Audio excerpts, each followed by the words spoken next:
ആകാശവാണി.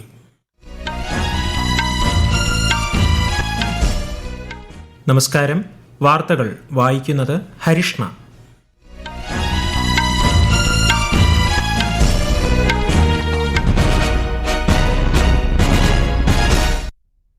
പ്രധാന വാർത്തകൾ.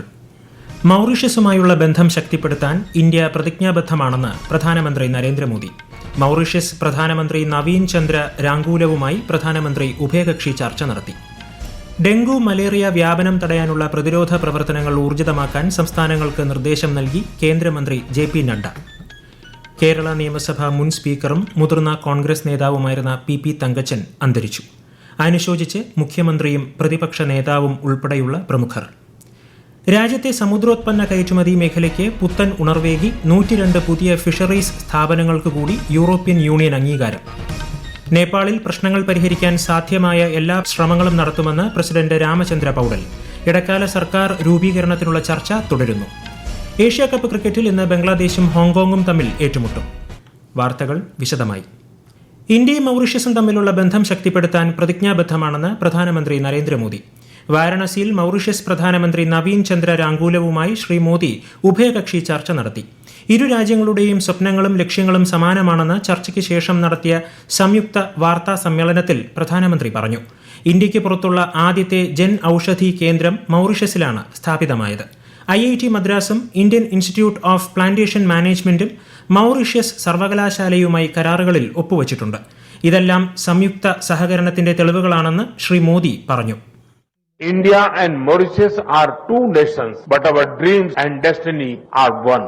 इस वर्ष हम सर शिवसागर रामगुलाम जी की 125वीं जयंती मना रहे हैं. वे केवल मॉरिशस के राष्ट्रपिता ही नहीं, बल्कि भारत और मॉरिशस के बीच अटूट सेतु के संस्थापक भी थे. उनकी यह जयंती हमें मिलकर अपने संबंधों को नई ऊंचाई पर ले जाने की प्रेरणा देती रहेगी. ഉഭയകക്ഷി ചർച്ചയുടെ ഭാഗമായി ശാസ്ത്ര സാങ്കേതിക മേഖല, സമുദ്രശാസ്ത്രം, ഭരണ പരിശീലനം, ടെലിമെട്രി എന്നീ മേഖലകളിലെ 4 ധാരണാപത്രങ്ങൾ ഇരു രാജ്യങ്ങളും തമ്മിൽ കൈമാറി. സാംസ്കാരികവും നാഗരികവും വംശീയവുമായ വേരുകളുള്ള സവിശേഷ ബന്ധമാണ് ഇന്ത്യയ്ക്കും മൗറീഷ്യസിനുമിടയിൽ ഉള്ളതെന്ന് വിദേശകാര്യ സെക്രട്ടറി വിക്രം മിശ്രി. സമുദ്രസുരക്ഷ, കടൽ കൊള്ള, മയക്കുമരുന്ന് കടത്ത് എന്നിവയുമായി ബന്ധപ്പെട്ട വെല്ലുവിളികളെ നേരിടാൻ ഇന്ത്യയും മൗറീഷ്യസും ഒരുമിച്ച് പ്രവർത്തിക്കുന്നുണ്ടെന്നും അദ്ദേഹം പറഞ്ഞു. ഇന്ത്യയുടെ മഹാസാഗർ ദർശനത്തിന്റെ അവിഭാജ്യ ഘടകമാണ് മൗറീഷ്യസ് എന്നും അദ്ദേഹം മാധ്യമങ്ങളോട് പറഞ്ഞു. Mauritius is an integral part of India's neighborhood first policy and our vision Mahasagar, which is mutual and holistic advancement for security and growth across regions. This is a partnership that has evolved in diverse areas including development cooperation, capacity building, maritime security, science and technology initiatives, educational exchanges, healthcare development. Dengue malaria വ്യാപനം തടയാൻ സംസ്ഥാനങ്ങൾ നടത്തുന്ന പ്രതിരോധ പ്രവർത്തനങ്ങൾ കേന്ദ്ര ആരോഗ്യമന്ത്രി JP Nadda അവലോകനം ചെയ്തു. പൊതുജനാരോഗ്യം സംരക്ഷിക്കുന്നതിന് മുൻഗണന നൽകണമെന്നും പകർച്ചവ്യാധികളുടെ ഫലപ്രദമായ നിയന്ത്രണത്തിനായി ബോധവൽക്കരണ പ്രവർത്തനങ്ങൾ ശക്തമാക്കണമെന്നും അദ്ദേഹം ആവശ്യപ്പെട്ടു. വിഷയത്തിൽ 20 ദിവസത്തിനുള്ളിൽ കർമ്മ പദ്ധതികൾ തയ്യാറാക്കാനും സംസ്ഥാന ആരോഗ്യമന്ത്രിമാരോട് കേന്ദ്രമന്ത്രി നിർദ്ദേശിച്ചു. കേരള നിയമസഭ മുൻ സ്പീക്കറും മുൻ മന്ത്രിയും മുതിർന്ന കോൺഗ്രസ് നേതാവുമായിരുന്ന PP തങ്കച്ചൻ അന്തരിച്ചു. 86 വയസ്സായിരുന്നു. വാർദ്ധക്യ സഹജമായ അസുഖങ്ങളെ തുടർന്ന് ആലുവയിലെ ആശുപത്രിയിൽ ചികിത്സയിലായിരുന്നു. ഇന്ന് വൈകുന്നേരം 4:30 അന്ത്യം. 1982 മുതൽ 1996 വരെ പെരുമ്പാവൂർ MLA ആയിരുന്ന അദ്ദേഹം 95-ൽ AK ആന്റണി മന്ത്രിസഭയിൽ കൃഷിമന്ത്രിയായി. 1991 മുതൽ 1995 വരെ സ്പീക്കറായും അദ്ദേഹം പ്രവർത്തിച്ചു. മുതിർന്ന കോൺഗ്രസ് നേതാവ് PP തങ്കച്ചന്റെ നിര്യാണത്തിൽ അനുശോചനം രേഖപ്പെടുത്തി മുഖ്യമന്ത്രി, പ്രതിപക്ഷ നേതാവ്, സ്പീക്കർ, മന്ത്രിമാർ ഉൾപ്പെടെയുള്ള പ്രമുഖർ. വിവാദങ്ങളിൽ പെടാതെ സൗമ്യപ്രകൃതനായി രാഷ്ട്രീയ രംഗത്ത് നിറഞ്ഞുനിന്ന വ്യക്തിയായിരുന്നു PP തങ്കച്ചനെന്ന് മുഖ്യമന്ത്രി പിണറായി വിജയൻ അനുസ്മരിച്ചു. നേതൃനിരയിൽ സൗമ്യതയും പ്രാഗൽഭ്യവും പ്രകടിപ്പിച്ച നേതാവായിരുന്നു തങ്കച്ചനെന്ന് പ്രതിപക്ഷ നേതാവ് VD സതീശൻ അനുസ്മരണ സന്ദേശത്തിൽ പറഞ്ഞു. രാജ്യത്തെ സമുദ്രോത്പന്ന കയറ്റുമതി മേഖലയ്ക്ക് പുത്തൻ ഉണർവേകി 102 പുതിയ ഫിഷറീസ് സ്ഥാപനങ്ങൾക്ക് കൂടി യൂറോപ്യൻ യൂണിയൻ അംഗീകാരം. അമേരിക്കൻ ചുങ്കമടക്കമുള്ള വെല്ലുവിളികളെ മറികടന്ന് യൂറോപ്യൻ വിപണിയിൽ ശക്തമായി ചുവടുറപ്പിക്കാൻ ഈ തീരുമാനം ഇന്ത്യയ്ക്ക് സഹായകമാകും. പുതിയ നീക്കത്തോടെ യൂറോപ്യൻ യൂണിയൻ അംഗീകാരമുള്ള ഇന്ത്യൻ സമുദ്രോത്പന്ന കയറ്റുമതി സ്ഥാപനങ്ങളുടെ എണ്ണം 538-ൽ നിന്ന് 604 ഉയർന്നു. കേന്ദ്ര വാണിജ്യമന്ത്രി പീയൂഷ് ഗോയലും മന്ത്രാലയ ഉദ്യോഗസ്ഥരും യൂറോപ്യൻ യൂണിയൻ പ്രതിനിധികളുമായി നടത്തിയ ചർച്ചകൾക്ക് ശേഷമാണ് നിർണായക നേട്ടം കൈവരിക്കാനായത്.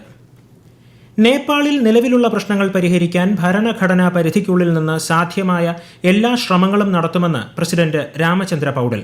നേപ്പാളിൽ ഇടക്കാല സർക്കാർ രൂപീകരണത്തിനുള്ള ശ്രമങ്ങൾ തുടരുകയാണ്.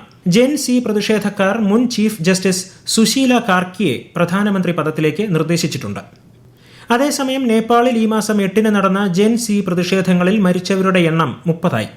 രാജ്യവ്യാപകമായി നടന്ന പ്രതിഷേധങ്ങളിൽ 1000-ലധികം പേർക്ക് പരിക്കേറ്റവരിൽ 253 പേർ ഇപ്പോഴും ചികിത്സയിലാണ്.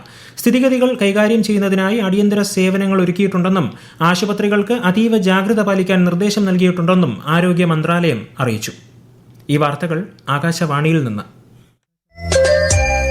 ആകാശവാണി വാർത്തകളും വാർത്താ അധിഷ്ഠിത പരിപാടികളും all India radio news Thiruvananthapuram YouTube ചാനലിലും @all India radio news Thiruvananthapuram Facebook പേജിലും AIR News _തിരുവനന്തപുരം ഇൻസ്റ്റഗ്രാം അക്കൌണ്ടിലും @AIR News _TVM X ഹാൻഡിലും ലഭ്യമാണ്. പുതുതലമുറ GST പരിഷ്കാരങ്ങൾ പ്രാബല്യത്തിൽ വരുന്നതോടെ ഗാർഹിക ഇലക്ട്രോണിക് ഉപകരണങ്ങളുടെ വിലയിൽ ഗണ്യമായ കുറവുണ്ടാകുമെന്ന് കേന്ദ്ര സർക്കാർ. 28% നിന്ന് 18% നിരക്ക് കുറച്ചിരിക്കുന്നത്. ഉപഭോക്താക്കൾക്ക് താങ്ങാനാവുന്ന വിലയിൽ ഉൽപ്പന്നങ്ങൾ ലഭിക്കുന്നത് ആവശ്യകത വർദ്ധിപ്പിക്കുകയും ഇലക്ട്രോണിക്സ് നിർമ്മാണ മേഖലയെ ശക്തിപ്പെടുത്തുകയും ചെയ്യും. ഈ വർഷം അവസാനത്തോടെ രാജ്യത്തെ ലോജിസ്റ്റിക്സ് ചെലവ് 9% കുറയുമെന്ന് കേന്ദ്ര ഗതാഗത മന്ത്രി നിതിൻ ഗഡ്കരി. ഇന്ത്യൻ ഓട്ടോമൊബൈൽ മാനുഫാക്ചറേഴ്സിന്റെ 65ാമത് അന്താരാഷ്ട്ര കൺവെൻഷനെ അഭിസംബോധന ചെയ്യുകയായിരുന്നു അദ്ദേഹം. രാജ്യത്തെ ലോജിസ്റ്റിക്സ് ചെലവിലുണ്ടായ കുറവ് ഗതാഗത മേഖലയെ ഉത്തേജിപ്പിക്കുമെന്നും സ്വയം പര്യാപ്ത ഇന്ത്യ എന്ന ലക്ഷ്യം സാധ്യമാക്കുമെന്നും കേന്ദ്രമന്ത്രി പറഞ്ഞു. GST में कमी हुई है, ये बहुत अच्छी बात हुई जो आपके इंडस्ट्री को इसका बहुत बड़ा फायदा हुआ. प्रधानमंत्री जी ने आपको एक बड़ा अच्छा तोहफा दिया. इसके बाद में हमारी इंडस्ट्री का साइज अभी वर्ल्ड में 7वें नंबर पे थे, अब हम 3रे नंबर पर आए. हम आप सब लोग अगर मिलकर हम काम करेंगे तो हम ऑटोमोबाइल सेक्टर में नंबर 1 पर जा सकते हैं वर्ल्ड में. ഉത്തരാഖണ്ഡിലെ ഡെറാഡൂണിൽ പ്രളയബാധിത പ്രദേശങ്ങളിലെ സ്ഥിതിഗതികൾ പ്രധാനമന്ത്രി നരേന്ദ്രമോദി ഇന്ന് അവലോകനം ചെയ്തു. ഉത്തരാഖണ്ഡിന് അദ്ദേഹം 1200 കോടി രൂപയുടെ സാമ്പത്തിക സഹായവും പ്രഖ്യാപിച്ചു. വെള്ളപ്പൊക്കത്തിലും മറ്റു ദുരന്തങ്ങളിലും മരിച്ചവരുടെ ഉറ്റവർക്ക് 2 ലക്ഷം രൂപയും ഗുരുതരമായി പരിക്കേറ്റവർക്ക് 50,000 രൂപയും ധനസഹായം നൽകും. ദുരന്തത്തിൽ മാതാപിതാക്കളെ നഷ്ടപ്പെട്ട കുട്ടികൾക്ക് PM കെയേഴ്സ് ഫോർ ചിൽഡ്രൻ പദ്ധതി വഴി സഹായം നൽകുമെന്നും പ്രധാനമന്ത്രി അറിയിച്ചു. ഏഷ്യാകപ്പ് ക്രിക്കറ്റിൽ ഇന്ന് ബംഗ്ലാദേശും ഹോങ്കോങ്ങും തമ്മിൽ ഏറ്റുമുട്ടും. അബുദാബിയിലെ ഷെയ്ഖ് സായിദ് സ്റ്റേഡിയത്തിൽ ഇന്ത്യൻ സമയം രാത്രി 8 മണിക്കാണ് മത്സരം.